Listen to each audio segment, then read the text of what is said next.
Good evening, YouTubers. Welcome to episode 147 of Shrigleytube TV.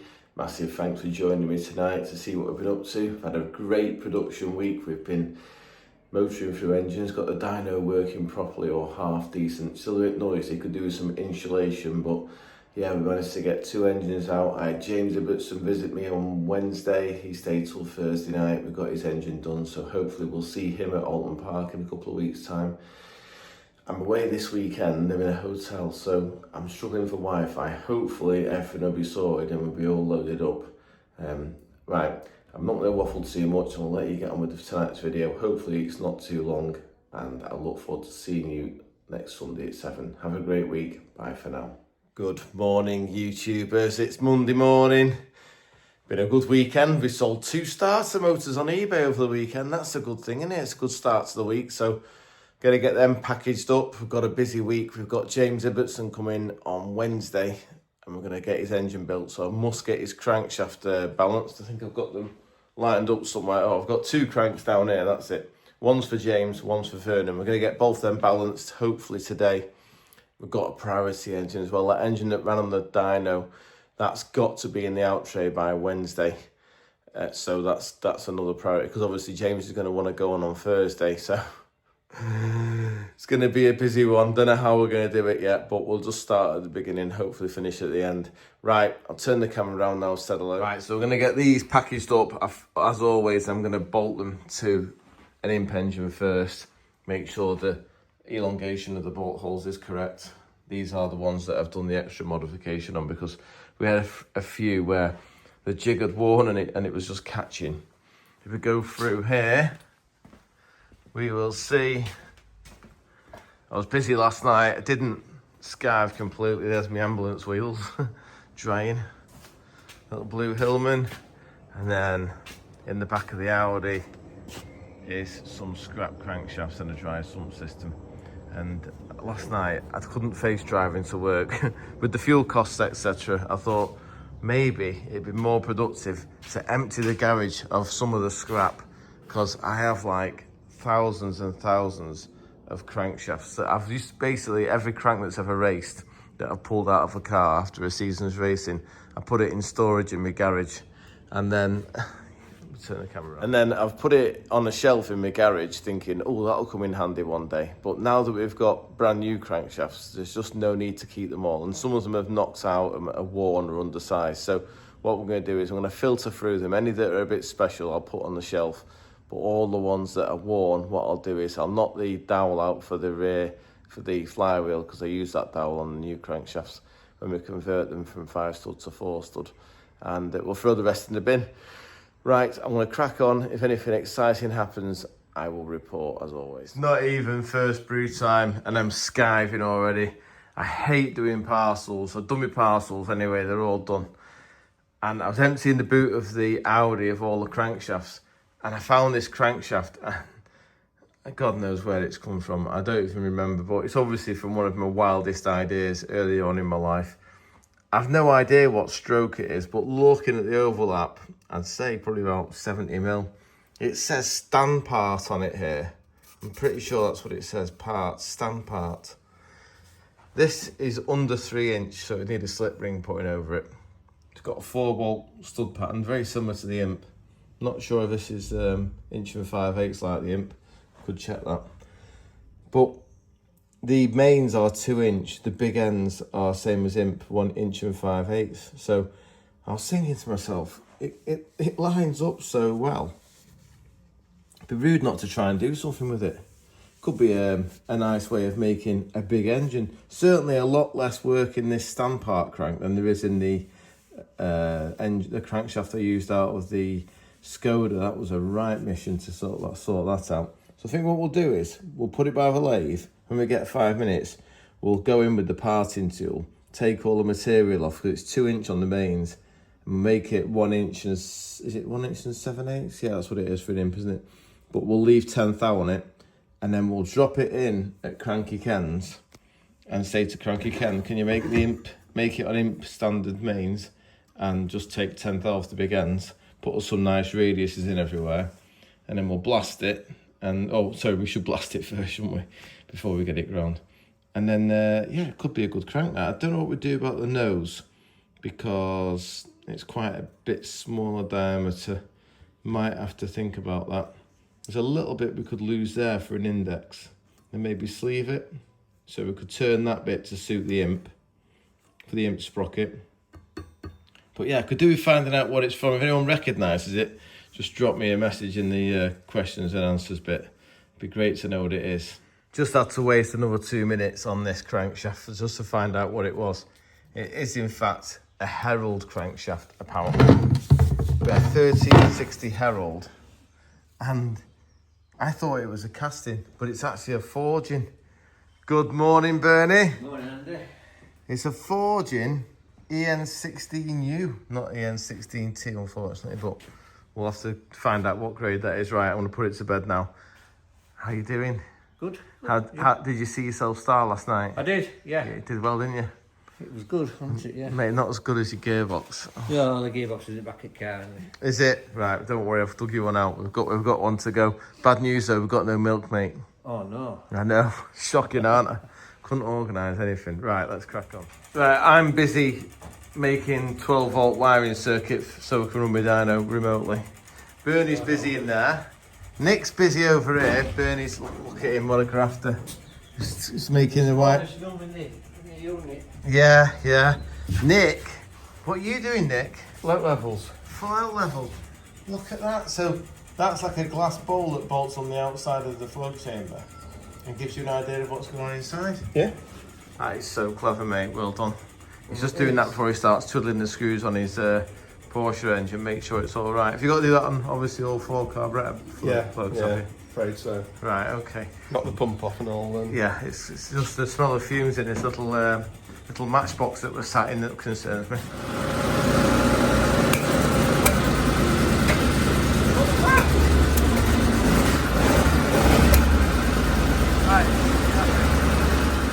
What can I say, chaps?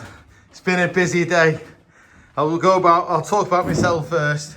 I've wired up an isolator switch onto the battery for the compressor. I've now got the engine starting remotely and ignition remote and fuel pump remote.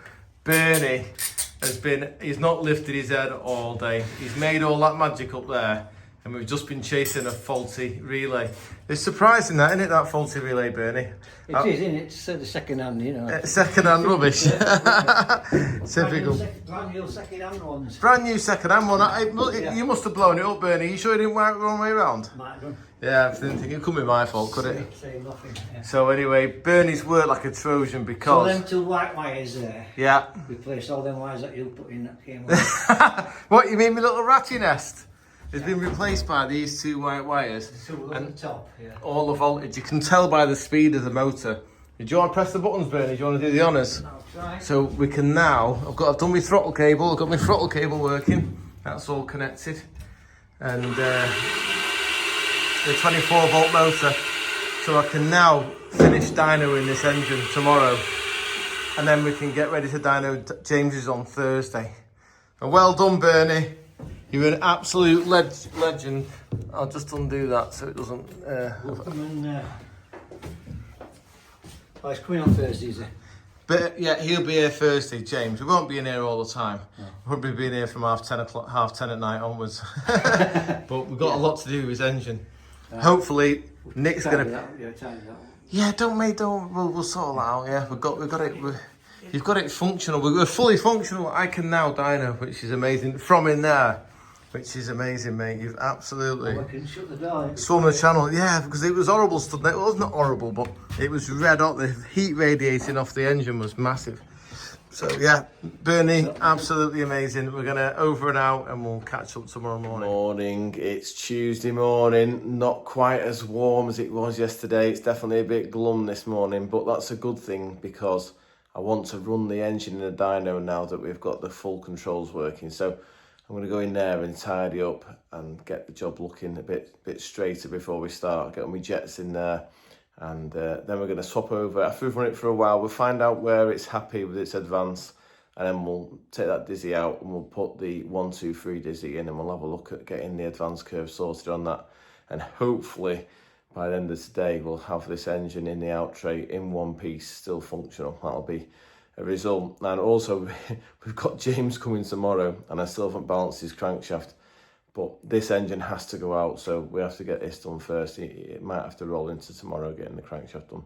We'll just see where we end up. Right, I want to stop waffle. I'll tell you what, I'll turn the phone around and show you my poorly. Yesterday, I didn't mention it, but I had a right old whoopsie. Look at me end of my finger.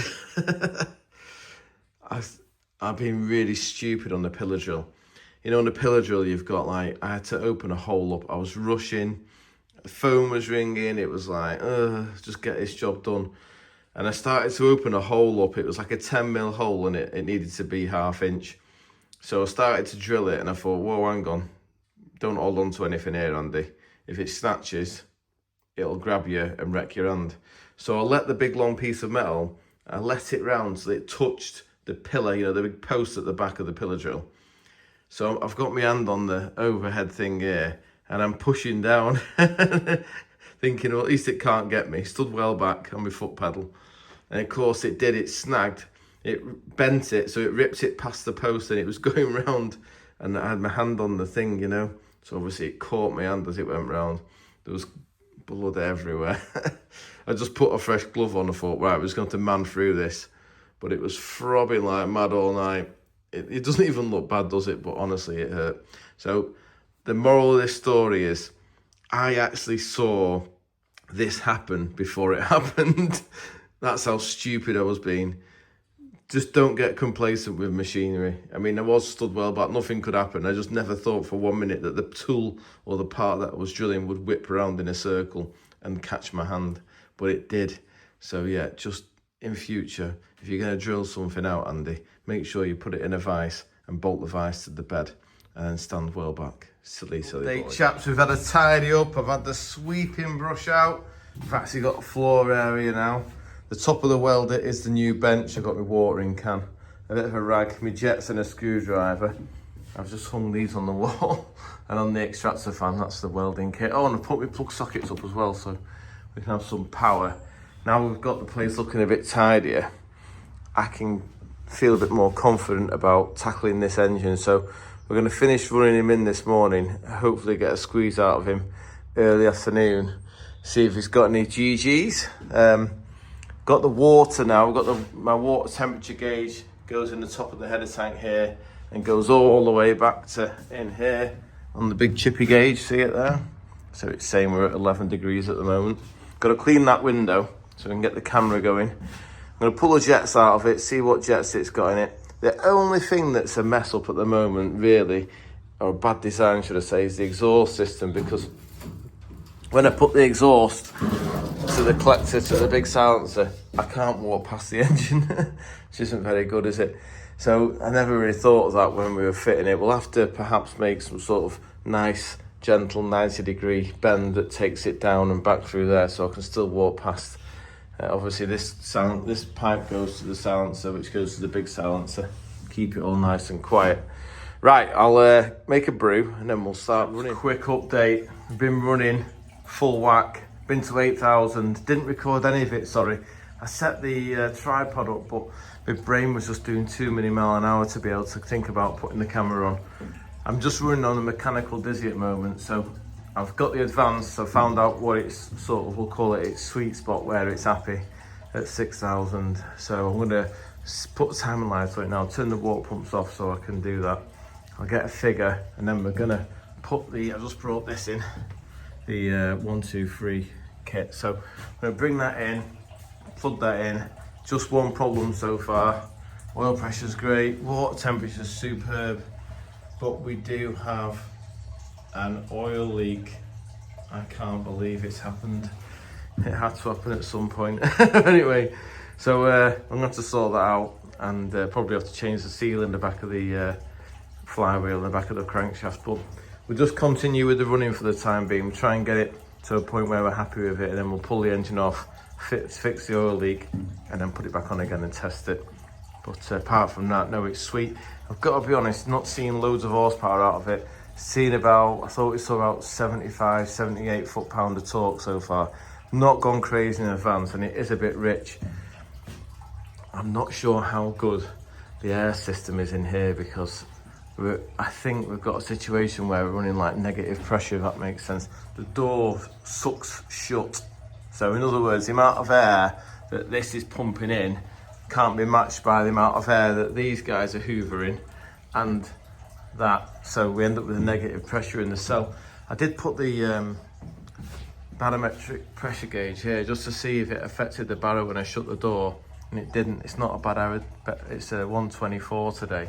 So it's pretty good air day, but yeah, interesting. Well, what we'll do is when I finish fettling it, I'll do a run with the door open. Just desperate not to wind up the neighbours with the noise, because obviously I'm in a tin box. We've got no insulation on the walls yet, but I need this job to go out for the end of the month. So let's just crack on, not worry about anything, get the engine right, and then we'll go. Just about to make a video all about fitting my ignition system to my dyno, and look who's rocked up. It's Bobby Dazzler, my old mucker. Yes. How you doing, Bobby? All right. Good to see you, mate. You come to experience one of our pies, have you?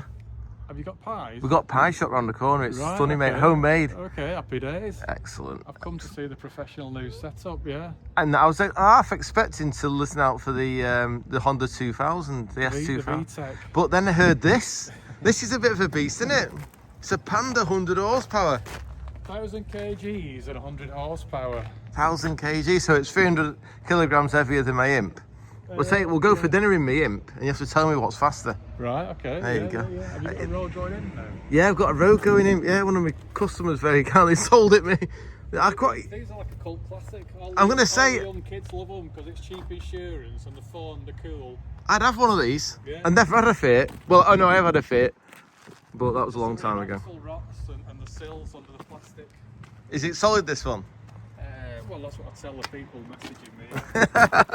It's just got a new MOT, no advisories, so It's cool. new cam belt. Full What's it like on? Is it a twin cam 16 valve? Obviously, it must be. Yeah, 1.4. Not turbo, is it? No. What they put the T-jets in them? Are they a turbo? Oh, I've no idea, mate. No idea. But that's a cool little car, that, mate. How much is it? How much is it? I paid 1,100 for it. It's nothing, that is it? I've spent 600 on it with a cam belt and service. Yeah. I'm asking just over 2. Fair play, innit? New MOT, don't need anything. Looks straight enough. Yeah. What's it like on juice? Oh, it's amazing. Is it? Don't even move the needle. That's because it's an efficient engine, I suppose, isn't it? High compression, good air. Yeah. I think Yeah. it's the fire engine, is it? The fully integrated reciprocal engine. Yeah, the first engine's been made on mass production, wasn't it, by machinery rather than a human? Is that right? Yeah, the Oh, you know 8 more valve than me. fire engine that was in the old Unos. That's right, Puntos and Yeah, that. Puntos and that. Yeah. The spark plugs on the back. I used to do loads of those. I used to do. Do you know what I used to do in them? Go on. Put helicoils in the spark plugs. Because when all the lads at the garage used to change the spark plugs with a buzz gun, Yeah, they used to yeah. cross-thread them. Oh, Jesus. I remember the first time a lad brought a head to me. I said, "How have you got these?" One of them was stuck in sideways. I said, "How have you done that?" He went, "Oh, it's the buzz gun did it." I said, "What? You put a uses a spark?" buzz gun on a spark? I know, but that's just the mentality, innit? I had a 5 Series BMW E39, gorgeous thing. And I'm trying to save myself money, right? I can do the spark plugs myself, dead easy. Go on the internet, torque wrench, torque settings. I've got a torque wrench. Okay, I'm going to do it dead professional. Torque setting 1 point whatever bar, and that feeling when something goes from tight to soft. Yeah, as it pulls the thread out. And it was a beautiful evening, and my Thai girlfriend's in the back garden barbecuing chicken and wine, and she's all in, and I came in like, you know, that devoed feeling. Yeah, I I've get tried that. to do something good. Building And engines, I've I get that quite a I've lot. cost myself hundreds. Completely. We'll edit that she bit went out. to have a nice barbecue, and I'm just faced like thunder. Like, Yeah. Fucking pulled the. But there's a guy in Manchester. All he does is helicoils. Right? Came out 60 quid. Job done. Oh, wicked. He fixed it in situ. And I was devoed, thinking it's going to cost. Yeah. Oh, that was little lucky. blob of grease to catch the swarf from. Yeah, going yeah, in there that's on a the job, stick, innit? You know, like. Yeah. Yeah. If you want to be really clever, you put a high pressure airline on the inlet with the inlet valve open, and then it's always blowing the air out the cylinder. Positive, yeah, it just blows the swarf up the hole. Yeah. Hey, Bobby. I said, how do you know when it's tight enough, the spark plug? He said 50 years of doing. Yeah. Oh, yeah. It's a feel thing, definitely. Oh, I've pulled plenty of threads out me yeah. before I got half decent. Well, Listen. me being an engineer, I want to do torque settings and torque, you know, Yeah, and then well- doing that bit up.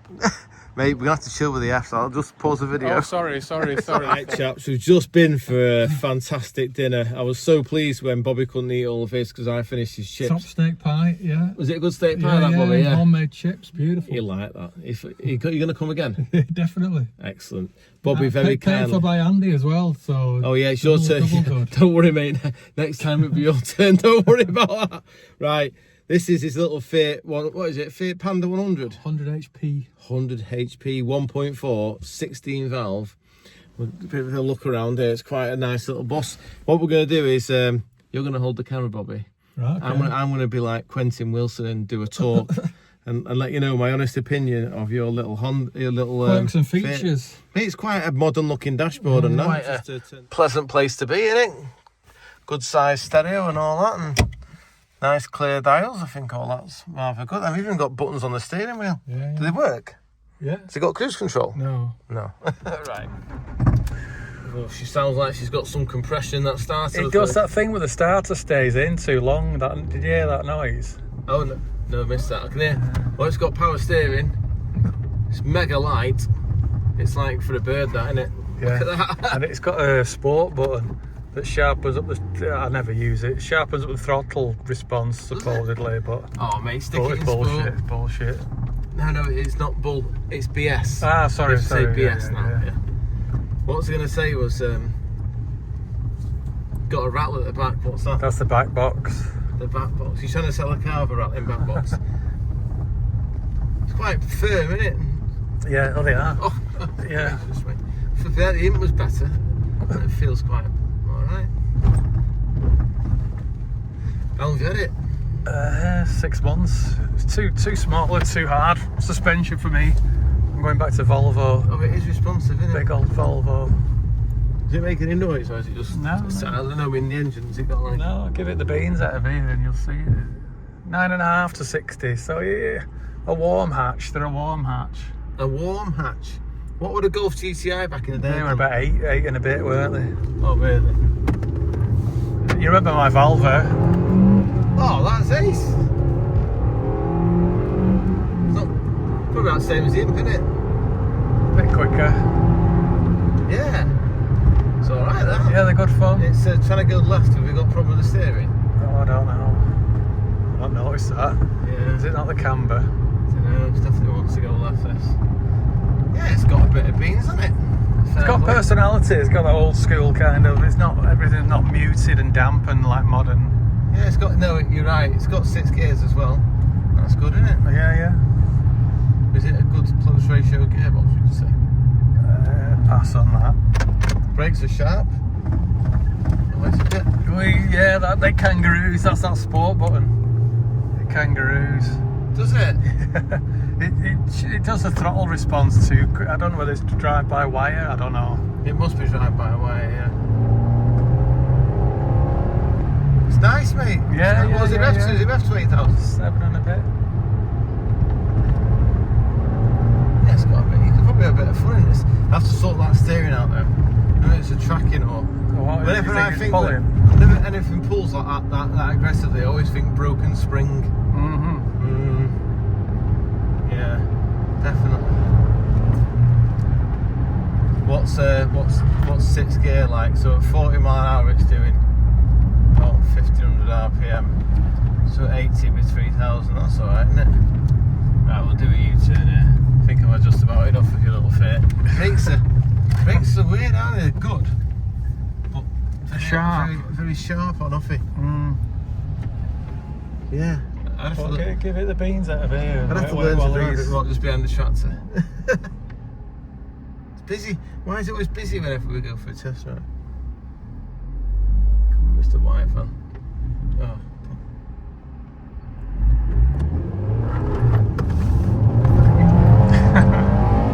Oh, it's like I've stolen it. Goes off at 6.5, doesn't it? It's like your limiter. It's alright though, isn't it? You know what, for a little... I wanted a little poodle about shopping cart, easy to park, and I didn't want a pensioner's Yaris grocery getter, and for 1,100 quid. Mate, it's an absolute bargain. What do you reckon it'll do, a couple of grand? Yeah, I had an offer. I turned down an offer of 21 because I was being greedy. I wanted to make a grand on it, but bonnet on the little Fiat, little 1.4 16 valve. Had a new belt.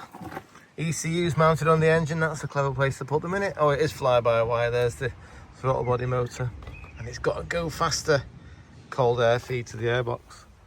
Cute, very cute. I love it. I'm back from my little test drive in the Fiat Panda 100 horsepower. It's what we'll call it's an itch that I've always wanted to scratch, and I've scratched it now, and I think I'm over it. I don't think I need to buy one, although it was quite perky.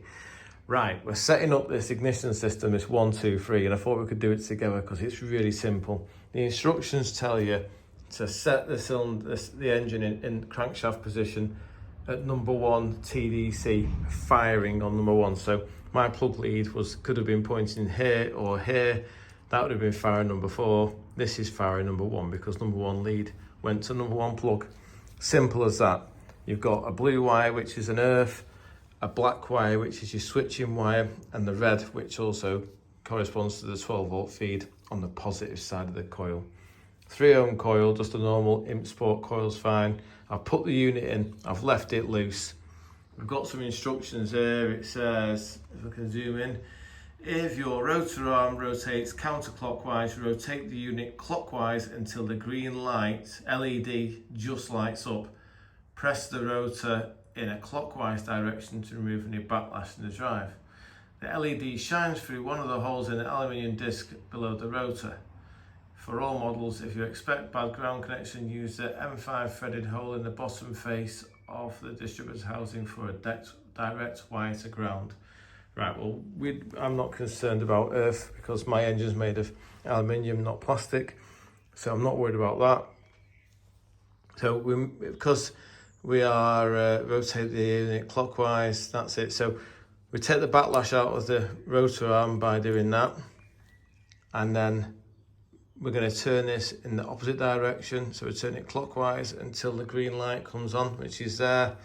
That is its position now for how we lock. So we lock it up, and then we'll go to the app on the phone and look at what the app offers us and how we can navigate our way around that. But this is our datum, this is our base point, this is how you set it up.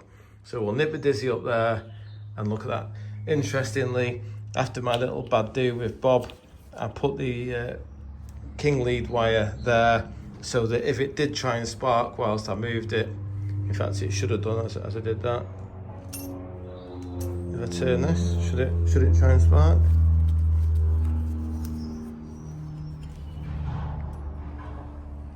No, must be in like a setup mode. There's no spark coming out of it yet anyway. Right, so we'll get it to the green lights, just come on, nip it up, and I'll join you again. That was just a safety thing to stop it from tracking one way or the other, you know, trying to spark and cause a problem. Bit of a whoopsie there. I've just been going on about giving the HT lead somewhere to spark. Now, obviously, I didn't read the instructions properly because the instruction says you do all that setting up with the black wire disconnected so that it can't do that and try and spark. Whoops. So anyway, at least we gave it somewhere to go if it did decide to spark. But when you come to do it, if you buy one, make sure you leave that disconnected while you find its position. Right, we can now move on. Hopefully it'll fire up. I'm going to download the app on the App Store and we'll look at it on the phone, hopefully. Okay, so once you've put the dizzy in and set it to the green light turn on, you just check it with a timing light on 0 degrees. Make sure that the piston position relative to the dizzy is correct. So that's our datum. This is the app for the 1, 2, 3 dizzy. It doesn't show it very well on the phone, I'm trying to screen record it. But it's an app that you can upload on any iPhone, and you can control the advance curve and the rev limiter, and you can even immobilize it from your mobile phone, so it's quite clever. This is just a couple of the pages. You've got 10 points that you can set different advance points at, and then below there, that was the vac. So you can have vacuum advanced as well on it for idle. We didn't bother with any of that because obviously we're on twin 40s, so we haven't got a shared manifold to get a nice pulse. If you try and take it off one of the chokes, you end up with like a pulse, and it flicks around and makes them idle erratically. Anyway, you can see the centrifugal advance curve there that we ended up with. and if you want to change it, you literally just tap on the phone the figure that you want to change, and you're away. You can type in the amount of advance you'd like to have. I think I'll do a little demonstration now. The only thing I'll pull is, you look at the top there, it says rev limiter range 3 to 8,000 RPM. Well, obviously 8,000 isn't enough for an imp, so you know, it's okay for a road going car, but really it needs to run to sort of 9,000. Interesting, you've got an advance curve to 9,000, just your rev limiter is to 8. Also, you've got a little section where you can save the information, and you can type in the choke size and give it a file name and all this fit. And that was our jet sizes for the carburetor. So just so that the customer's got the information should they ever need it at a later stage. Oh yeah, I couldn't recommend them highly enough really. It seems to work really well, this Bluetooth 123 Dizzy. If the historics were allowed one, it would be a major bonus really. You can really trim the advance curve. I might be suggesting one to our friend Mr. Benoy, because he has he races in a championship that allows them to run a mappable advance, whereas most historic stuff insists on you using the centrifugal bob weights in the bottom of the distributor for the advance. You're not allowed electronic, although you can fire it with an electronic trigger as long as the advance is controlled mechanically. Right, we'll leave that for now. Okay, just been doing some running with the 123 Dizzy, all working fine now that we've removed the rev limiter, which stupidly only goes to 8,000 RPM, so it's absolutely no use to a Hillman, so I've had to disable it. But we had a bit of carb dripping. Float level looks low, if anything, I'd say. I like them normally to come to the top of that radius there, but I do wonder with the air going past here. I know it sounds crazy, it didn't happen until I put the air on, but there's lots of air coming past. I wonder if it's causing a depression on idle and just dragging the fuel back out of the Venturis, because if this is what I mean by it being hard for a DCOE to behave on an imp, because the inlet manifold goes uphill into the engine, so the fuel at low RPM just pools inside the carburetor until it's got the airspeed to drag it through. Anyway, I think we'll maybe raise the float level a tiny little bit, put it back together and see how it goes.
Okay chaps, bit of pressure on. It's mid-afternoon. We've done plenty of running. We've been richer, we've been leaner. We've tried more advance, we've pulled advance out, and I don't appear to be getting anywhere. There is something else not quite working as it should be on this. I just can't put my finger on what it is. I've just noticed we're not quite getting full throttle. It's just slightly off horizontal, so I'm gonna tweak the carburetors. It could just be that the dyno is reading differently, because it's taking the fuel. Everything else is as I would expect it to be. It's just not doing the numbers. That makes sense. So we'll keep looking, but it runs absolutely sweet as a nut. Just apart from the oil leak, which has settled down. No, it's not. It's still leaking oil. Yeah, Gotta keep thinking. Chaps, just a little update. Absolutely pulling my hair out with this throttle linkage. I just can't make it do what I want it to do. So I've straightened it all up because it was all pushing at funny angles and catching everywhere. But I need to remove this lug of aluminium here. It doesn't do anything. There's no idle stop on it, but it's catching as it goes past. So I thought I'd rather have it all straight so it's all pushing correctly, and I'll just file that bit of aluminium off. But to do that, I thought, I know, I'll take the exhaust off, and it gives me access to get up from underneath with a mini hacksaw or something. So here's the exhaust. This is what makes me laugh about this job. I didn't clock this. It's got baffles in an exhaust. Well, I was only looking to see what colour it was, to see how it was running. That is why it's got no power, because obviously being on a full race cam, it needs to breathe on overlap for it to for it to scavenge to work, for it to draw the next lot of air in, etc. So a little breakthrough, we'll call it. Let's hope it does some numbers now. Okay, chaps, a bit noisy in here. We're losing temperature. Should have enough to just go for one last squirt. It's quite hard to do this with one hand.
Okay, chaps, it's the end of the day. I think we've finished wearing it out. Poor thing's got an oil leak. Had a little wee on the floor. So we're going to have to spin this off, change the rear oil seal. Just sometimes they don't bed in very well. Don't ask me why. Put a new one in, and then we'll have to run it back up again before James needs to use a dyno, which will be Thursday. We've done that much running. This water is actually quite warm. We lost cooling capacity because it's just off the mark there at 40 degrees centigrade. So yeah, obviously we're using that water in there to cool the dyno, but also to run the heat exchange. I was getting up into the 65, 70 degree area. I didn't really want to run much hotter than that with the amount of time I was wide open throttle. Sorry I've not managed to do any major recording.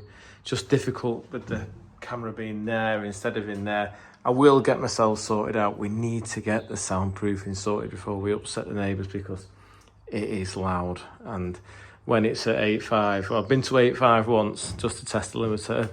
Well, not to test the limiter, to see what a limiter did, which only works at 8,000. So that's no good. So we've took the limiter off it. That's the only thing I'll say about this Dizzy. What a cracking bit of device this 123 is. They need to lift the limiter to 9 or 8.5. Because 8,000 is no good for an imp.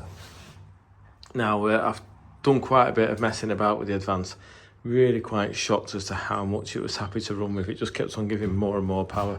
Obviously, once we sorted the exhaust out, it livened itself up. I get, when you run them, you get like, you get to sort of 5,000 and they want to go. You know, you can feel it in the throttle. But it just wasn't doing that. It was numb as anything. I was thinking, God, and Bennett, what's up with this? The head was lovely on it, you know. The bottom end is nice. It doesn't breathe. It's got great pressure. The exhaust manifold's not a Will Parry, but it's not bad. It's got a nice pair of 40s on it. Modern profile cam, you know. Why is it not picking up? But obviously, as we discussed so many times before, it's the overlap on the cam. It's the speed of the exhaust gases leaving the chamber that causes the backdraft where we leave both valves open to draw the fresh air and fuel into the inlets, into the chamber, ready for the next bang. If it can't breathe because it's got two great big breather baffles inside it, then it's not got a chance, has it? Anyway, I'm glad we got there in the end. So I saw roughly about 78, 80 foot-pound of torque, but I think we'd have seen a bit more if the cell didn't have so much sort of residual heat in it. It is toasty in here, even with the fans on. It's like an oven. So we're gonna have to work out a way. We might have to turn it into like one of those modern log buildings outside and insulate it from the sunlight or something, because no good running at them temperatures. It needs to be nice and cool in here. Or we just dyno first thing in the morning before the sun comes out. Anyway, I've stopped waffling, get this unbolted, get the seal changed. Hey chaps, it's end of play on Tuesday. I just whizzed the engine off the dyno so I could see what potentially was the reason for the rear seal leaking. I don't know why it's done it. Everything looks fine. I must have damaged it fitting it, because I can just see oil running off. See it there? It's definitely coming from the seal. Back of the flywheel's pretty dry. This is just my dyno flywheel. Can't see that it's come out of the bolts or anything like that. It's definitely a seal issue. So we'll get another seal and put it in, hope for the best really. That's all we can do at this stage. I'm sure it'll be fine. But what we'll do is we'll put the seal in the morning and run the engine up again, get it up to running temperature, and we'll brake clean all this residual off. Hopefully it'll be fixed. It can be in the out tray then. Wow, a job in the out tray. Wednesday morning, it's the big shift today. 15 hours in the workshop, but the good news is I've got help. How are we doing? How are we doing, number one? All right. Good. Mate, before I forget to say, I think it's really kind that you've given the other Hillman racers a chance and given them the first 2 races off. Yeah. You know, that was nice. That was a nice thought, that, to let them get ahead on the points, you know? That's it. You're going to make it too easy. No. Yeah, no, I'm joking. I'd rather be out there. I know you would, mate. But there's a reason why I've not been out there, and that's because your engine's in it, in pieces. Mate, I'm so sorry. I've been so behind. We literally just dynoed the first engine yesterday. And then, obviously, you're going to bolt this one on, hopefully, tomorrow morning. And we'll run that, and hopefully it'll be mega. And then you can go to Alton Park and have a good race with Bren and Gary and Adrian and Steve and everyone else. Do you know what? I never thought I'd miss the rattle from the drive shaft on the dyno. But when I heard it again, Oh, did you get emotional? Yeah. On Friday when I ran it. Oh, it was Sunday night you'd have seen it, weren't you? Yeah, we spent many, over the years, been, up at Moss Road and everything. Oh, this place is cool though. It's all right. You like it? Yeah. It's a bit. It's a bit like Moss Road, but less mate, rats and less rats. and less, I just, you know what, mate? I love it here, but I do miss the people. I've got to be honest. Yeah, it was a good crowd. Moss Road was cracking. The lads were just absolutely awesome, and I think I had like a bit of a love for the workshop as well. You know, the way it was set out, cool. and I did like it there. It's taken me a bit of time to get adapted, but all I do, mate, is I just come in and get grafting, because there's nothing else I can do at the moment. And hopefully by the time we've caught up with all the work,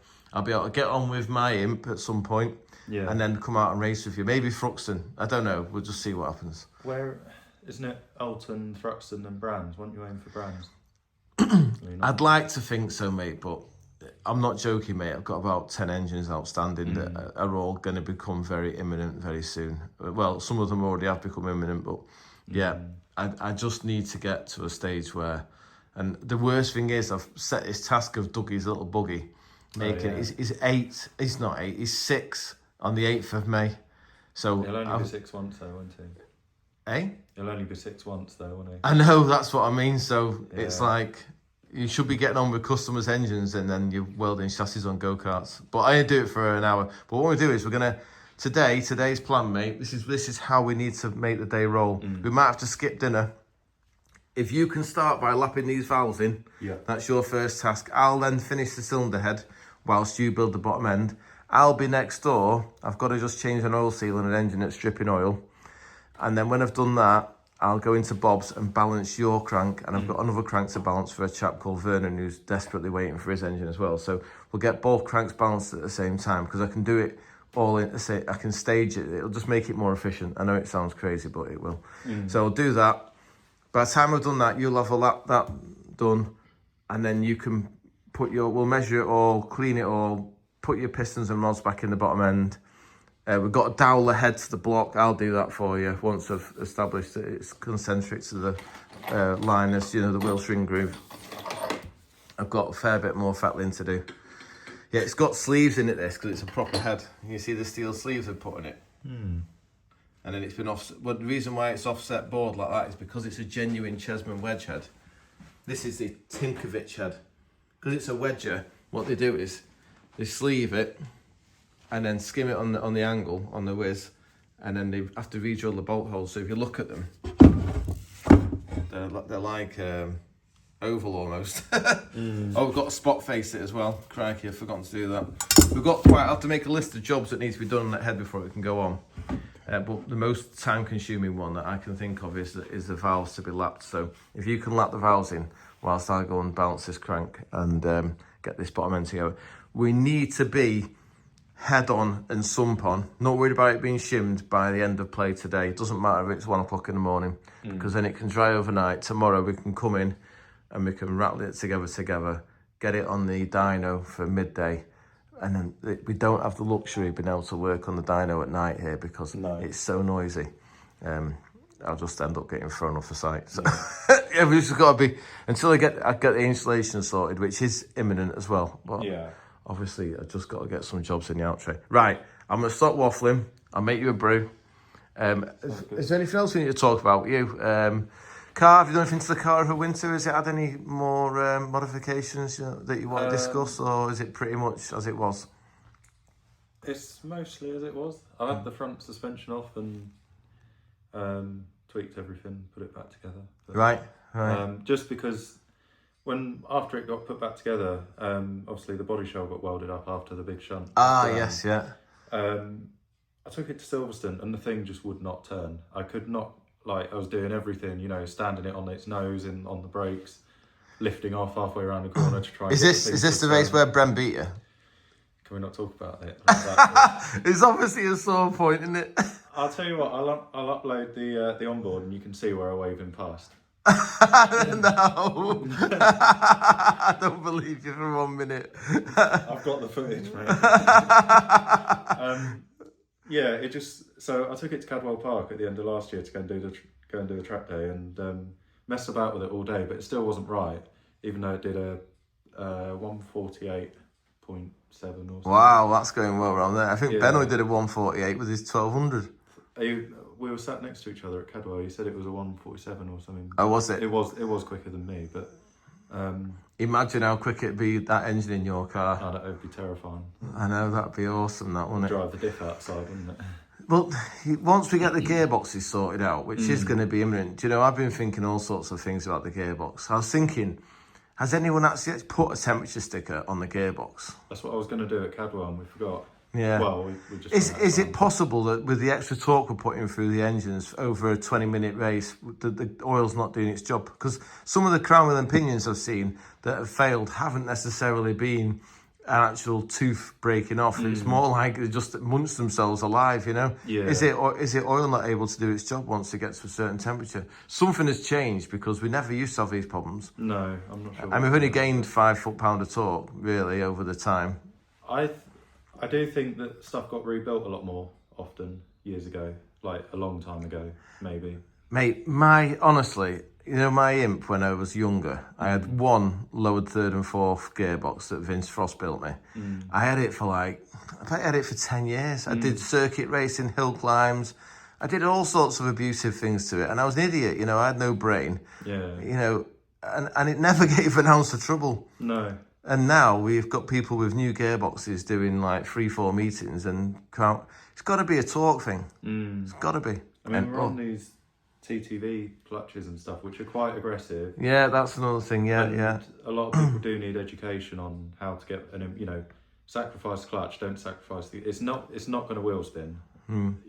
Gary's good at race starts, isn't he? He will be. He will be. Yeah, it does take a while to learn. But like you were saying, my dad did, 12 yeyears of hill climbing on the same gearbox. We never wound the diff up. Never chased any clearance up. No. So that's why I say, I think we're missing something. I'll be honest with you, I've only ever run 20 quid's worth for VP80 stroke 90 Yeah. GL4. I've never put this Shockwave purple bluey stuff in it, whatever No, it is. no. So yeah, I'm gonna carry on because are you ready for this? I can, on my hand on my heart, honestly say I have never actually done a crown wheel and pinion. Right. Never. I've never failed one. I've took it apart and looked at the crown wheel and gone, oh, it's got bits missing off it. But I've never actually had it fail. No. The first so- one I had let go was because I didn't do the nuts up tight enough on the front of the shaft. Oh yeah, they were bugger for coming off. You got split pin and Loctite, haven't you? Yeah. And you've got half a chance then. But that's how you learn. You know, you need things to fail for you to learn. And Absolutely, mate. you know, I More wouldn't than- let it happen now. So. It's okay. Someone once said to me, it's okay to have a failure as long as you learn from it. So Yeah. that's what I always say. If you take something apart that's broken and you can't understand why, you need to start thinking deeper because there's no point putting it back together because the same thing will happen again. I remember I did Snetterton. This was 2022, so I did Snetterton. And just before I went, I had the car up on stand, so I checked the backlash. I thought, well, that's got a lot. And it's because the pinion had come back through the box because the nut was loose. So I chased the backlash up, went and did Snetterton, won 2 races and was like, fine. And then went to Donington, did qualifying and it was okay. Did the first race and I had like 2 laps left of the race. And it just started making a horrible noise and I lost... I had to finish the race in 3rd gear. That was nice. Going down the Craners was like...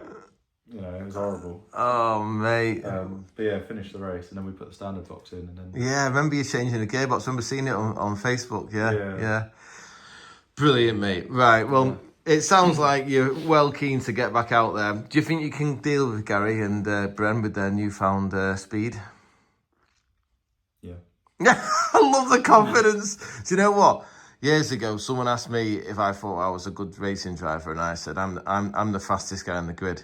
And he said to me, I don't know if you're joking or not, but he said it's very good to have self-confidence in your driving ability because if you don't believe in your own ability, you can't expect anybody else to either. And I thought I was kind of half tongue-in-cheek when I said it, but you know, I do still think that I can pedal, even though I've gone a bit blind and a bit fatter and things like that. But I'm hoping that by the time I get back out there again, I'll still have some level of skill, so I should be able to throw a decent lap in. And I'm just desperate to come and race with you guys. You know, it's a good time for the imps at the moment.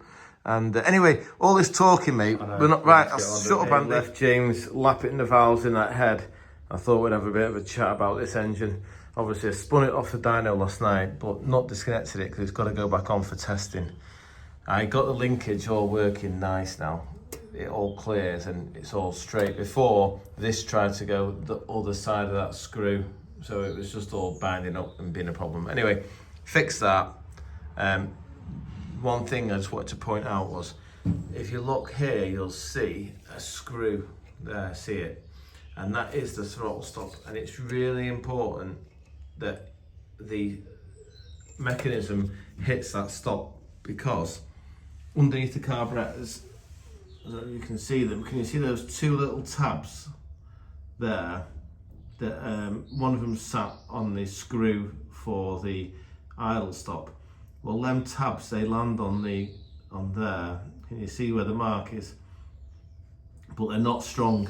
So when you are racing your imp and you go to the throttle pedal and absolutely stamp it as hard as you can with all your might because you want to win the race, if you don't use that throttle stop, what happens is the throttle bends those tabs and the carburetor bends. If it doesn't lock up here on the stop, it bends the tabs and then the throttle spindle goes over center. So it goes wide open and then over center, effectively closing itself again.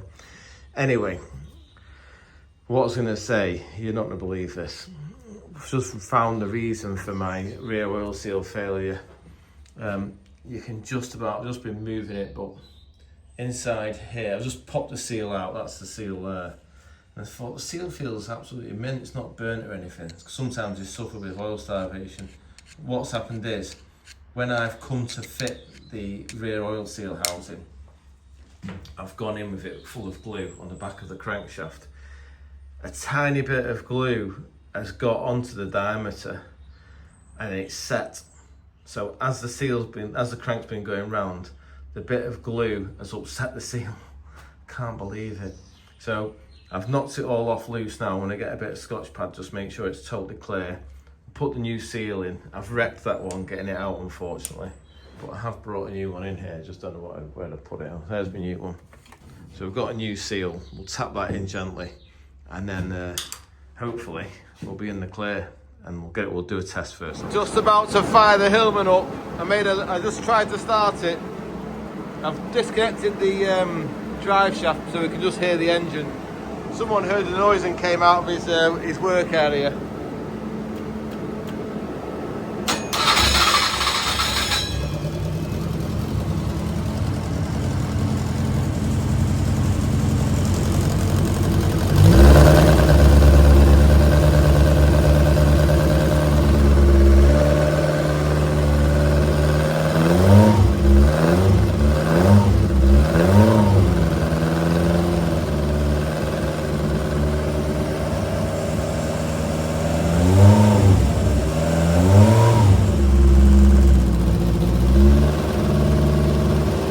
That warm up.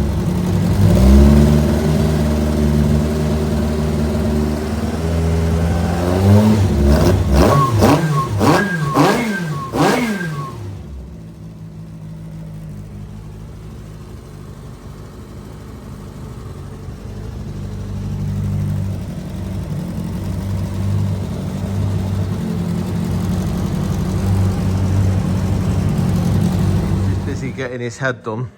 That's James's crankshaft. This is Vernon's crankshaft, Vernon's flywheel, James's. So we're gonna try and batch balance. We're gonna try and do two at the same time. Problem is, my staff is busy over here. I'm not allowed to camera him. I can get his hand just about, I reckon. But he's doing some work on an engine, which I thought was really exciting. I do remember these from when I worked at Bob, because Bob's son was running one of the cars. Or Bob was, but look at that. This is a Vauxhall C20XE with the head on back to the front.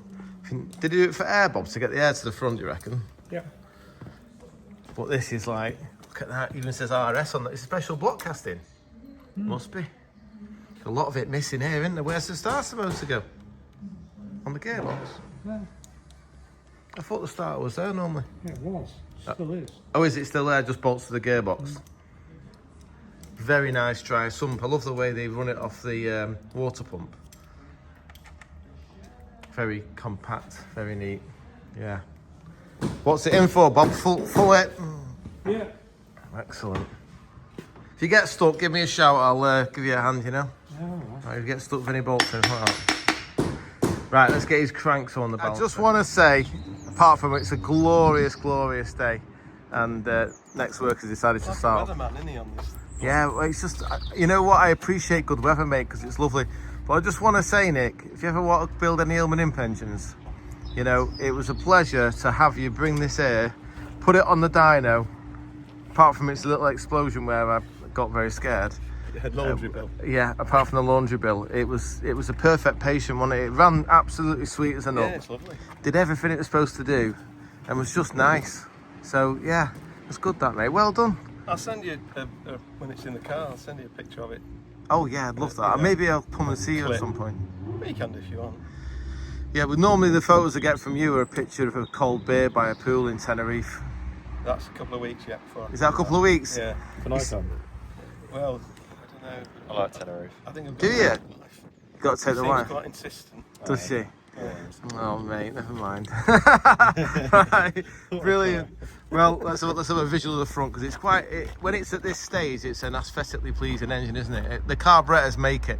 Oh, saying that, I think a mechanical fuel injection one might look quite good as well, mightn't it? Because it's got the pump lay there, hasn't it? The pump sits on that back corner. Oh, is it driving off the back of the engine, does it? Off the camshaft, yeah. Off the camshaft? Off of the cam. On a belt? Yeah, on the tooth belt. Right. Yeah. So it has a pulley out. That was a Pulley out 2.7, there. wasn't it? Is this a 2.4? It's the 2.4s. The first two injections were 2.4. Ah. And the pump sits there.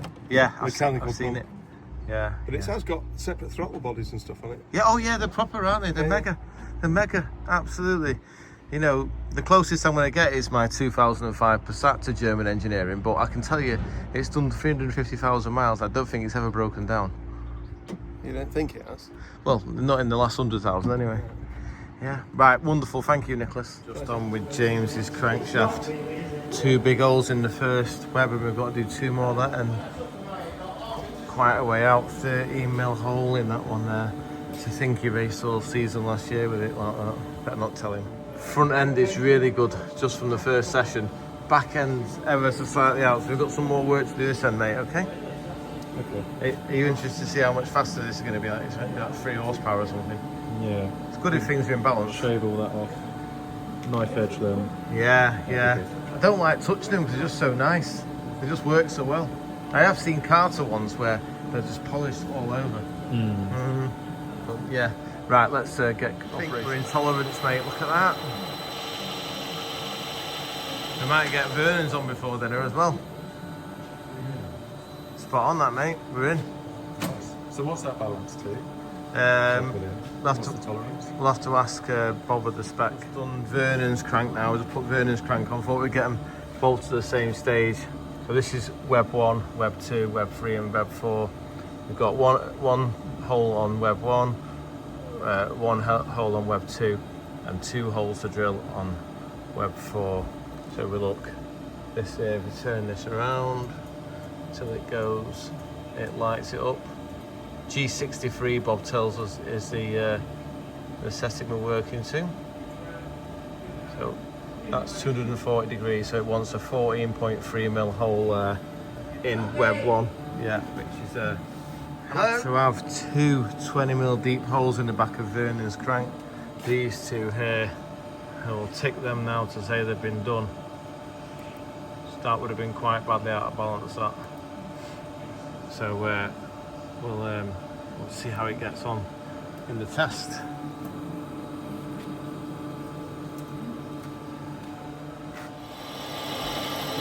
Oh, we're closer.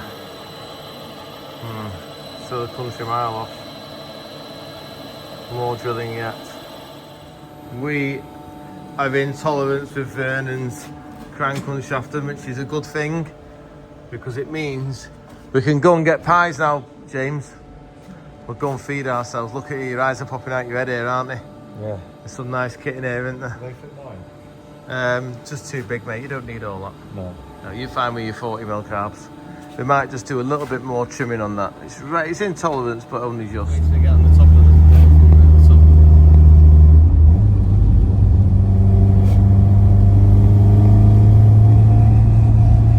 How was your dinner, James?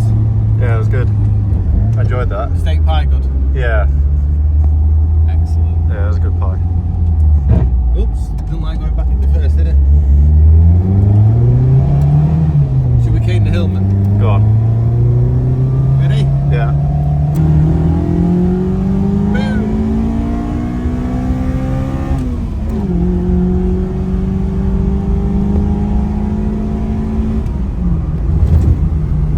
I think that's 55. Yeah. Feels alright, doesn't it? I like it. It's so talky.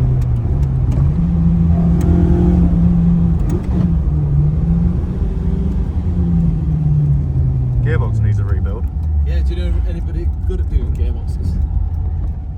And not me, I ain't got a clue. All I can do is tighten the nuts on the end of them. That's my limit. Yeah, look, we'll undo the fuel pump. You can hear it, can't you?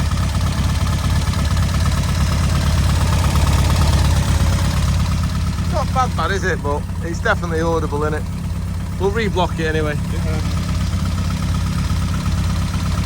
It should be in balance because this is a TTV balance flywheel. Is it in balance, Robert? No. No, why not? I thought they came balanced from the factory. Not a lot.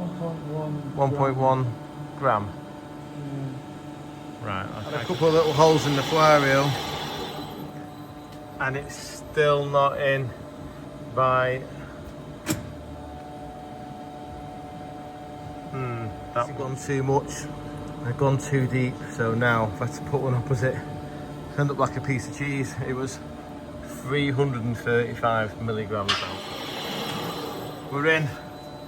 Right, let's get a clutch weight. We're on hole number 6 in the clutch cover now. Oh, we're still out by 214. Let's just see. what that actually is. 1.79 grams. And is it at the same place? Have I not gone deep enough? Nearly. One round from there. Right, we've fully E-dammed it. It's got plenty of holes, but it's spot on. So that means, James, I'm sorry you have to wait. It's your turn now. It was just more efficient to leave that crank on than take it off and reset up with the... We have like a little magnetic strip that it sees here. We'll get James's crank on next, and then you can get building it, mate. You've still got 6-7 hours between now and tea time, don't worry. Yeah. All right. First hole success, we're going to call that. Right, let's get the clutch on. Confident this is going to be the one, James. I'm feeling. Are you feeling confident? Yeah, why not? Oh, gone the wrong side.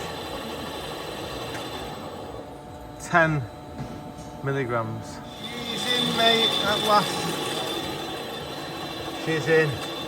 Hallelujah. Right, can we go and build it now? Update, we're making progress. Number one is busy screwing his timing chain tensioner to his engine. We've got the crankshaft done in, going round very nicely. That's all in there. We gave that a polish. We've cleaned the block extensively, and I've got to do some work on the head. But first of all, I've got to turn you some big end shells because they're okay, but we're just going to change them. Probably a wise thing to do. Who's that at the door? It's the wind. Right. Now, I've had a parcel, haven't we, James? I can't believe it. A subscriber, chap called Nick, very kind, sent some Dunlop alloys for me imp and wheels. No, not for me imp. A little bit small. They might be better than the ones I've got. But I know I'm quite tall, but yeah, no. These wheels, those are the ones off the go-kart. These are the ones that Nick sent me. This one, which is a cadet tyre, so it's quite a bit narrower. And that's my old front. That's the new front, just a bit narrower. It'll just be more in keeping with the go-kart because it looked daft with its wheels stuck out dead wide. So we'll sort this out now. If I can get ahead of myself and get this head to a point where James can start shimming it, then I will try and do a cheeky hour on the buggy because it needs to happen anyway, along with everything else in my life. We've had a look at James's pistons after, was it a good season's racing? I'd say so. They look like brand new. Are we going to refit them, James? what do you think? Well,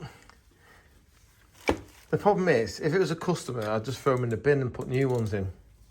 Because they've done their hours, you know. I've got new ones, you're welcome to new ones. But there's just, you know, the problem with the pistons, it hasn't got any lips, so it can't tell you what it's been through.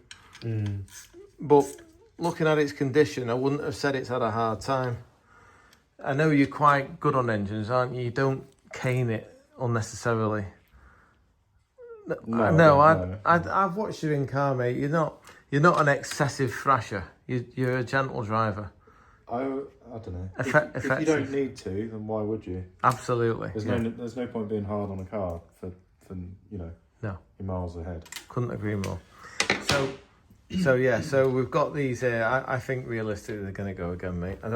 I can't see if we'd had a situation where I'd ran these pistons for 2 seasons and suddenly they'd started to crack or fail.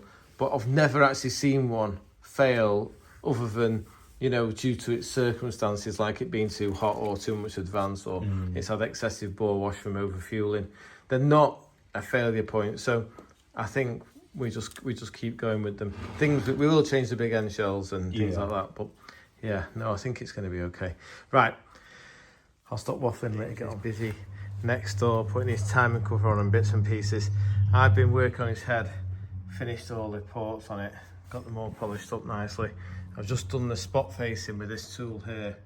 Just really important because this is where the washer sits that clamps the head. And because this is a genuine, what we call a Chessman wedge head. So if you look, you'll see it's quite thick here and extremely thin here. So it's actually got stamped on it 18.5 degrees, I think. 18.5 degrees head face. So what they've effectively done is took more meat off this side, which has done that, which has brought the inlet port at a better angle. It also reduces the size of the combustion chamber, so it makes it easier to get a higher compression ratio because you're taking the meat off the deep side of the chamber. And what I've done is I've just spot faced all these because I've had a situation in the past where coolant has come up the washer and these get beveled after years of being tightened down. The oil is quite soft. So what happens is we end up with the coolant finding its way past the washer and then into the oil system. So by doing that, we just fail safe in it. So they're all nicely spot faced now. I have to go quite deep with some of them, so I'll have to deburr all this now. Let's get in there. Slowly but surely, we're getting there. Right, chaps, I've got the engine off for Dyno. Got loads more space in here. Can't really see on the camera, but now that we've got the Porsche engine gone. So I've just took the flywheel off, and I'm pleased to say the new oil seal has worked a treat. No oil's leaked out the engine. I only ran it briefly for like 10 minutes, but that was enough to decide if it was fixed or not. So we'll get that dressed up, ready for the customers to come and collect it. I'll take the flywheel through now for James. We're just on building the cylinder head now. So go. We need to do a progress report. How's it going? Are you tired? You've been up since 4:30 in the morning. It's 7:45. I'm tired. Oh, he's worn out, bless him. No. I reckon we keep going. We'll keep going. Well, we're going to go and get something to eat with Bob. I'm eating Bob in the birch for some tea. We started to build the head, and then Uncle Dipstick here realised that I'd completely forgotten to mill the head, because this is the posh cam that runs with the carrier that has the bigger followers. So them followers are larger diameters to accommodate the extra lift. But we have to machine the head to make clearance for the carrier. So I've been doing that. That's done now. So that drops on there. So we can build the head. I've done the chambers. I've done all the deburring. It's all ready to go, James. We just need a time machine because realistically, tomorrow morning, we need to be literally just shimming it and bottling it on. Because we need to be running by dinner time. I have to be home, I'm afraid. I can't stay late tomorrow night. I've got other commitments going on. So, brill. Right, we'll go and get some tea. You've got the sump on there, that's great. And we'll get the head built when we get back. Last update for Wednesday. James is gone all starry-eyed. It's nearly 11 o'clock. We've had our tea. We've come back. The head's bolted on. It's all looking good. James is looking a bit nervous. Why do you feel nervous, James? Just looks so fast. It looks so fast. Right, well, we've had a bit of a flashback to 2023 because when I did the chambers for the imp, for the head, obviously tried to measure them, make sure them all as equal as possible without getting involved with CCing them all. However, I knew it was going to be high. I was hoping for sort of maybe 13-1. But because it's a 1040, it's ended up at 14-1. I'll be honest, 2023, when we went to Brands Hatch, it was a lot of fun. I remember driving past a 1500 Anglia in a straight line. It was mega. Oh, mate. Well, the problem with running these engines on that compression ratio, even though, because it's got such a wild cam, the dynamic compression ratio won't be astronomical. The biggest issue is the fuel. We're asking an awful lot of the fuel. It's at the point where we could literally put glow plugs in it and call it a diesel engine, So it'll want to go off on its own. The one thing that will make the burn speed go faster is temperature. So if you can look after the temperature, James, we've just been discussing putting a different type of oil cooler on it to try and up the water flow, because the one that lives on the side here, it has to go in and come out. So slowly but surely we're trying to transfer people onto this type of cooler where the water travels through that pipe and takes the heat out of the oil, but doesn't slow the water down at all. I like this, the way it bolts onto the original. You like that, do you? Yeah. Oh, good. Glad you like it. It's just already there, isn't it? Yeah. Good. It needs some little rubber bobbins because we don't need vibration over it. Or you can put some rubber washers either side of it or something. Just give it a soft mount basically. But yeah, put some studs in it and some nylocks just so it doesn't fall off. But yeah, we can deal with all that. So we've got all the heads machined inside here for the deep carrier. So a deep carrier will go on in the morning and we'll shim it first thing. as long as the head's on and taut now, it can all be setting on the glue overnight. And we'll have this running by dinner time tomorrow, James. I'm really excited. Yeah. It will 100% do good torque now from the compression. We just need to make sure we've got it proper under control so that we don't have a whoopsie. Yeah, Because look after it. yeah, that's just a dummy. We just put this dummy one on just to run it on the dyno. Yeah. But yeah. There's some steel rods, so Yeah, that's what let it down last time. Last time it was the rod that failed, but it didn't fail through the compression ratio. It failed through just fatigue. Yeah, no, the head had sealed perfectly, and the last head that we had with that compression ratio was nothing like as good as this one. It was a bit of a it's the one that's on my the offset bore engine. Now, isn't it? Yeah, it's on its last chance saloon. But that's the Timkovich head. That's the proper head. It's a proper Andy Chesman head. Bad that, isn't it? That 2026 Hillman Imp engine builder has chosen to put a proper genuine Chesman wedge head. Oh, look at that! Is that a GE? That's Grief from Engineering, isn't it? I've not seen that. It's a proper Grief from Engineering head there. There you go, eh? Wow. Right. Well, we're going to go for an hour. Go and get on charge. Yeah. You're going to go to your hotel. I'll go home and we will start again in the morning. Big power day tomorrow. Yeah. You're going to get some V-Power or some Tesco. Momentum. Good man. Good fuel that. Brilliant. Right, top one. We've made some progress. James, it's Thursday morning. I'll just turn the radio on. How you doing? I'm good. Do you have any sleep? Yeah. You are a naughty boy. How's the cam carrier looking? Is it bolting down okay? Yeah. You happy with it? Yeah, it's all right. Good man. Right, well, we've got somebody else who's walked in. Morning, Andy. Two superstars in the workshop. Two superstars. How you doing? Yeah, very good. Yeah. Oh, thanks for rocking up again. That's all right. You're a diamond. Your van looks very nice. Thank you. Oh, you like the van? Yeah. It's cool. Yeah. All done by himself. Oh, there he is. Is that Bobsticle? It is. Yeah.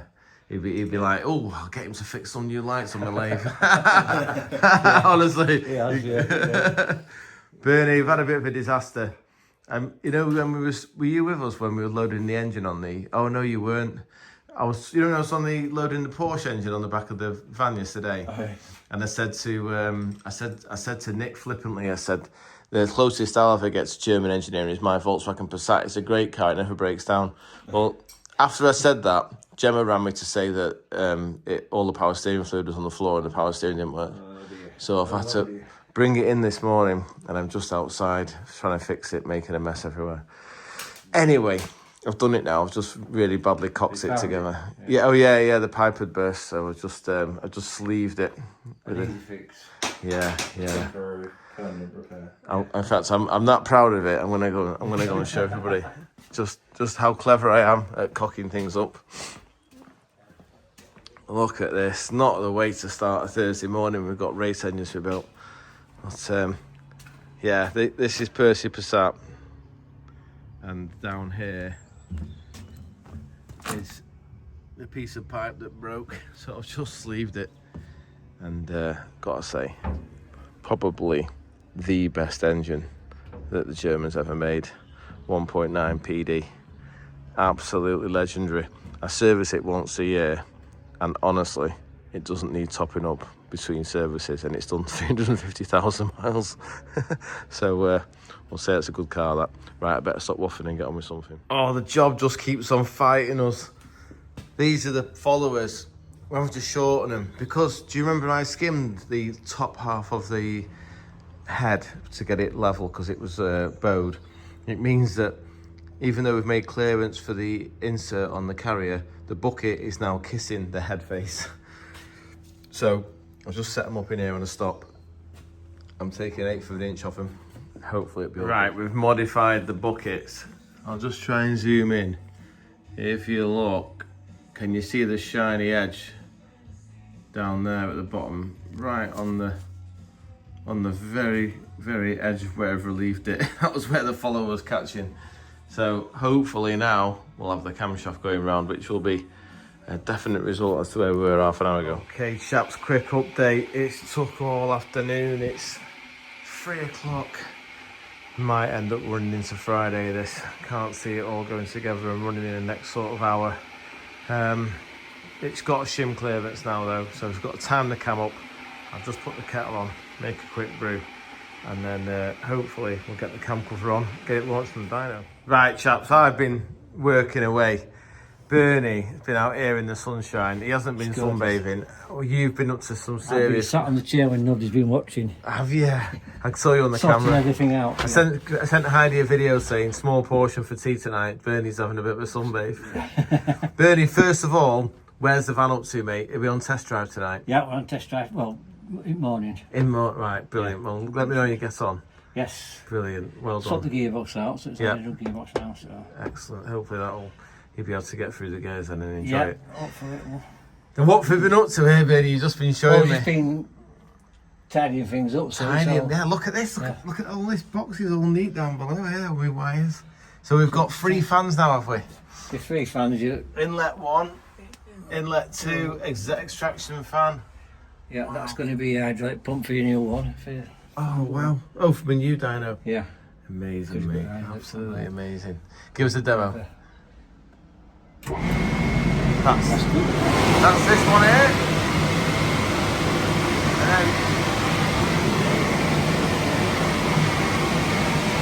Sorry. Look at number 2, you can see it start up. Oh yeah, it does alright, should run, doesn't it? Yeah. And then extractor. Wow. Proper result, like Bernie, well done. And you've wired up these switches as well, have you? So eventually we can use these, can we? Or Yeah, when we've got it wired up the other end. Anyway, yeah, so Bernie, that one's working. You're an absolute legend. Oh, you've got the buttons working. So we've got dyno control. Wicked. Bernie, once again, Perfect. can't thank you enough, mate. You go home and have a nice cool beer in the garden. And That'd be an idea, wouldn't it? yeah, that'd be a cracker, that, wouldn't it? And I'll get some paint on this event, so we've just got to get James running in the next 2 hours. I think he's going to roll into Friday, to be honest, but we shall see. Jim, you're in charge of recording me. Is that okay? There we go. Right, I've just got 10 Vizio, hang on. Oh, hang on, there's 716 spanner. Oh, you got it. You did listen. sometimes. I've got the shakes, I'm nervous. You're nervous? A bit. Well, I'll just do a bit of an intro. It's now 5 o'clock on... No, it's 4 o'clock. Is it 4 or 5? 4:45. 4:45 on Thursday. I didn't want to rush this, but I've got to leave at 6. So that's an hour and 3/4 dyno time we've got to sort it out. How do you feel about that, James? I think we're going to know pretty quick, aren't we? There's a few things that are a bit close to the edge on this engine, so it's either going to be awesome and just work, or not work. It'll be a problem. But we'll find out in the next 10 seconds. Right. I think that should be enough advance to get a tune out of it.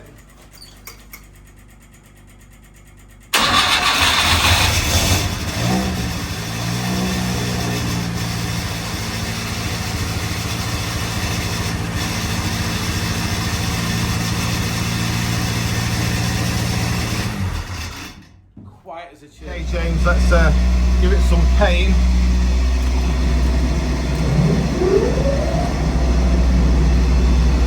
Not me, didn't it?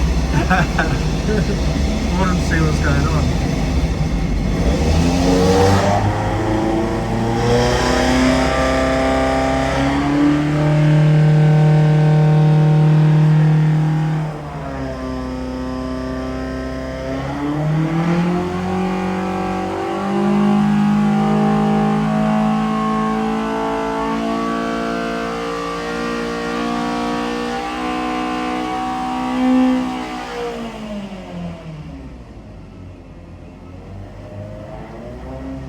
Put more fuel back in, you reckon? Yeah, not like that. I thought we did more on top before. Put a bit of fuel, go up to 6, see what 6 is like.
I do a summary for the end of Thursday night. It's in the boot, James. How stressful was that? How stressful did you find that? Was a bit, wasn't it? It was a bit. That was like an hour and a half of dyno in tops. If we'd have had tomorrow. I know. One day, James, you'll come here and I'll say, right, now, James, we'll try the 45s on it. We'll try this choke. We'll try the 4-into-1. We'll try this. Let's advance the cam time and let's retard this, you know. But our lives don't dictate that, do they? We just like flat out. Anyway. Less important things like work to do. Yeah, I'm very pleased with it, James. I think you will be So too. am I. It sounds Makes a wicked noise. sounds like it needs an ASBO. It sounds like it's got an anger issue. So yeah. I'll tell you what, the residents of Milton Keynes are going to love that. Oh, the residents of Milton Keynes, the roundabouts. Yeah. Mate, send me a video when it's in and running tomorrow morning, yeah? I'll take it to work. Yeah, brilliant. Well, been good, mate. I've enjoyed it. Although it was a bit stressful, we're just so being busy, but no, it's good that we've got you ready to go back to work tomorrow, so Yeah. I'm pleased about that. And the engine was absolutely faultless. I can't believe how well it performed. It did pretty much exactly what we thought it was going to do. We put a bit of extra fuel in, haven't we, just to keep it safe. Yeah. Yeah, so it's not going to be lean, is it? can your fans expect to see you at Alton Park? Am I putting pressure on you? I'd like to be there. We'll see. Right, wicked. I'd like to be there. Of course you would. Excellent. I'd love you to be there. Right, I'm over and out. Good morning, it's Friday morning. I thought I'd better do a bit of a chat with you face to face because there wasn't much communication yesterday with regards to dynoing James's new engine. We were just absolutely focused on not running into today because obviously James had got work and it was just like, can we do this in an hour and a half? You know, run it. The engine wasn't fresh, as in bearings were new, but pistons were old, bore had run before, etc. So we ran it for like 20 minutes and then stuck some load on it. And I have to say, I'm really excited for him. The engine was really good. The cylinder head that you may remember we started repairing quite some time back, it was the Andy Timkovich head that was actually donated to me by a very kind man from Scotland called Alan Scott. And he posted it to me and said, look, I think it's end of life, have a look at it, see what you think. And it had a bit of drama, but I could see that the head was a real proper Greetham engineering head. It had all the chambers welded up, all the support under the wheel spring where they normally collapse when they get thin had already been welded. So I knew that the head had a good chance of a repair. Well, it had one chance. And it worked. And James, you know, bless him, we were in the dyno cell about to fire it up. And I've never seen him look so nervous. He was just panicking, like, you know, and I said, look, the next 30 seconds will dictate whether this is going to work or not, because it's either going to be a water fountain and we'll have water dripping out of carburetors and in cylinders, or it'll be okay. It'll be one of the two, because obviously what I'm trying to get at is we weld all the head in an unstressed state, but obviously when you clamp it on the block, it's an old casting, a lot of repairs. I tried to rip all the old repairs out and put fresh ones in with my rods that I like using when I welded it, obviously. And to be fair, it was absolutely started up, it ran a treat, we started dynoing it. Obviously, the build wasn't as comprehensive as normal because it was so rushed. So normally we'd CC things and get an idea of where the compression ratio was going to work out at before we put the cylinder head on.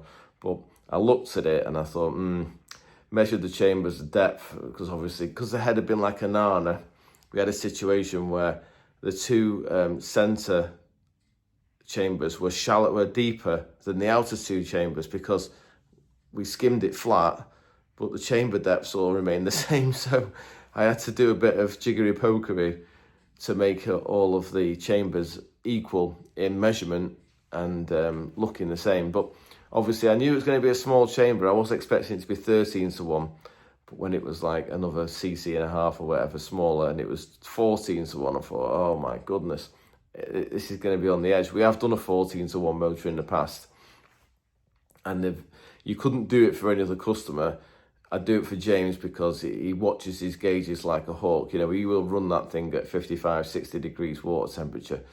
The problem we've got is that the compression ratio is so high, it effectively starts dieseling. It starts to ignite without the spark, basically, because it's the compression is so high. The fuel is getting squashed so much with the air.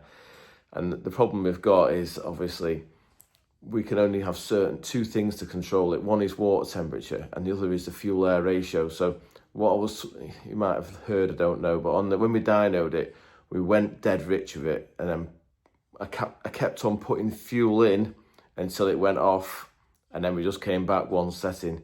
So I'm using the fuel to cool, and the richer it gets, that also slows the burn speed down. So you're just trying to control what's going on in the chamber and make it safe.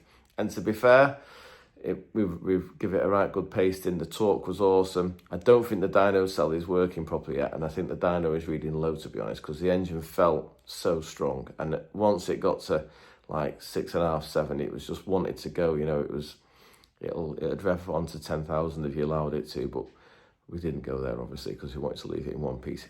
Anyway, I'm really pleased with the engine for him. I can't wait for Alton Park, and I think it's the 16th of May, Saturday the 16th. It's the what do they call it now? It's like the touring car rewind weekend at Alton Park, set up by CTCRC. So if you can make it there, I think it'd be a good one to go and watch. Right, I'll stop waffling because it's Friday morning. I'm trying not to make it a 3-hour video for Sunday night, and we've got lots to do today. We're going to start by a tidy up, and then we're going to be focusing on Vernon's engine because we've got Vernon's crankshaft balance now. So I'm going to finish honing his block, get it all clean. So when I come back in on Tuesday or Monday night, we can get stuck straight into it and get it all turned into an engine next week. That'll be the next one to get in the out tray. Right, I'll get on with quick something. 2-minute update. That's next week's job. Vernon's crankshaft on the bench with all the tools are away, so you can't really tell, but we are tidy. And this bit is especially for Kit. Kit, I've had a clean up. I've had a sweep. I've had the sweeping brush out. I've even emptied the lathe of all the swarf, and I'm just on with honing the block now. So just this bit of video is just purely for Kit, so he knows I am keeping on top of the job. Look, I even cleaned the surface there, and I cleaned all the dust off here, swept it all up. So I'm doing my job, Kit. You haven't got to fly over from Australia just yet to check up on me. Right, I'm going to crack on. Last update, probably second to last update on Friday. Gosh, it's 1:20. Got everything clean. Got my block nearly there now. Another half out and we'll be right. But it's playtime. I'm going to do last 40 minutes. Bless him, it's his birthday next week. God knows how we're going to get it done between now and then. I can't even see it happening, but I need to do something. So I'm going to make a bracket for this, hold the engine on, and then we can get it all welded up. And hopefully Monday night, I might be able to get away with coming to work, I reckon. Do a night shift. We'll get some more work done on it and make a start on the next engine. Oh, we're in full skive mode. I've got 15 minutes left before I've got to go and get the kids. I know it's not the best, guys, before you say, where'd you keep your pigeons? But we've welded it all up a little bit more now. We'll clean all the engine next, but I need to put a brace piece in from there to there, and then that'll be that section triangulated around where the pivot point is. Well, not the pivot point, the drive point for the sprocket. So that should be all good. We did say we're going to lose some of this aluminium around here, trim it all off because it doesn't need to be there. That was from when it was air cooled. It used to have a fin on the outside of here, and it'd blow cold air through over the fins to cool the engine. So yeah, good bit of progress there. I'm quite pleased with my short duration stint. I think we can take it apart and then hopefully get some paint on it, start cleaning it all up and working out how we're going to do the next part. One of the subscribers very kindly sent me some static photographs from my first ever race meeting. I think it was 2002. This is before the car got a silver top, it was just all blue. And yeah, the best bit to come is, if you look, you'll see a picture of us changing the windscreen in the paddock. There's me, my dad, and of course the very famous Ian Toon. And what I love is the fact that Ian's still got that jacket. This is what can happen. Congratulations, you've made it to the end of episode 147. I'm really sorry we're not going to have time to do the questions and answers tonight. Just with the logistics of being away, it's going to have to go on the end of next week's video. So we'll get to all them questions and answers, but it won't be until the following week at the end of next week's show. Thanks for bearing with me. Really appreciate you coming to watch what we've been up to. I'm going to try and make a video of all the old cars and stuff at Llandudno where I am this weekend, and I'll get that on probably Tuesday or Wednesday evening. Okay, have a great week. Thanks for watching. Bye for now.